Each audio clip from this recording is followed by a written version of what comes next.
Muitas vezes, quando a gente entra na matemática, no ensino superior, a gente acaba vindo pela falsa ideia de que é similar à matemática que a gente vê dentro da escola. Todavia, é totalmente distinto.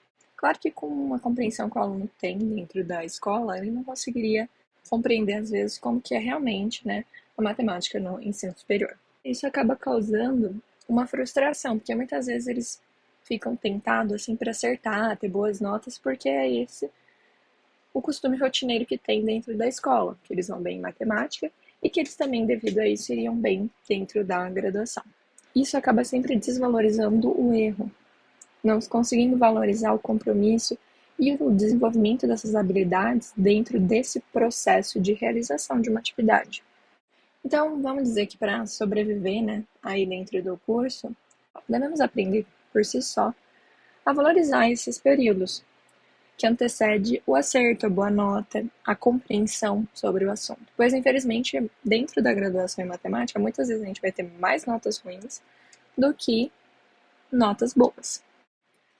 Marozzi, ele defendia que a maioria dos erros eles são cometidos pelo estudante e eles deveriam ser interpretados e utilizados como um elemento de potencial pedagógico. Ele comentava que se adotar uma visão mais ampla sobre os conhecimentos matemáticos, os professores poderiam reconhecer um lado positivo dos erros e, a partir disso, utilizar os procedimentos pedagógicos mais adequados. Há uma dicotomia hoje em dia aceita entre o erro e o acerto, conhecimento e ignorância, o saber e o não saber. Isso é interpretado como um fio condutor para o conhecimento, o que acaba influenciando de modo prejudicial a maneira do ensino, os processos avaliativos.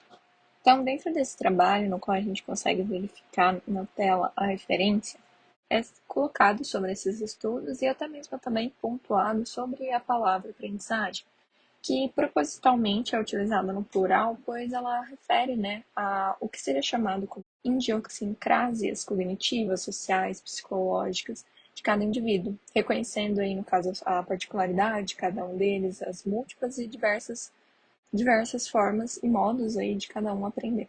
Logo, eu trago então esse trecho que fala que nem todo erro é igual, nem todo acerto é igual. Um erro pode apresentar um saber e um acerto esconde muitas dúvidas e saberes, porque isso interpreta muito do que eu quero dizer aqui.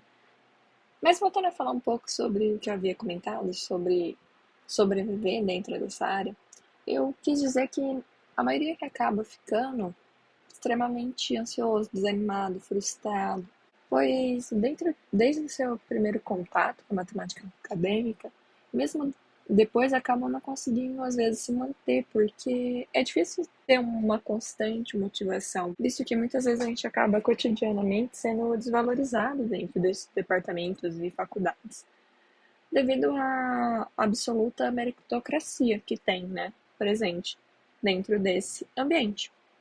O que nos leva a pensar ao grande número de desistência e evasão desta área também.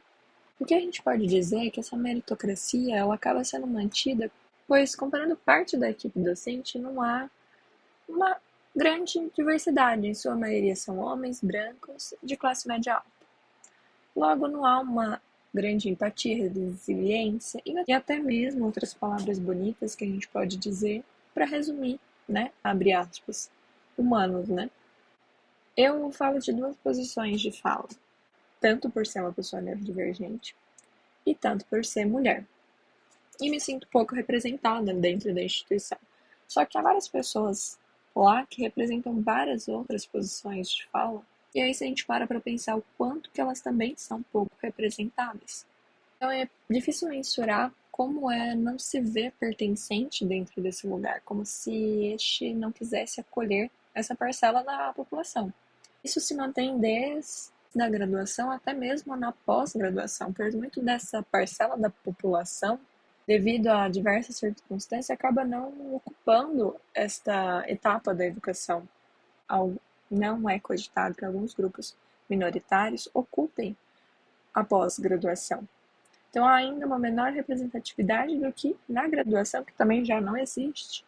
Então, o que eu posso dizer é que durante a minha graduação eu acabava pisando em ovos em consequência dessa falta de identificação com o corpo docente.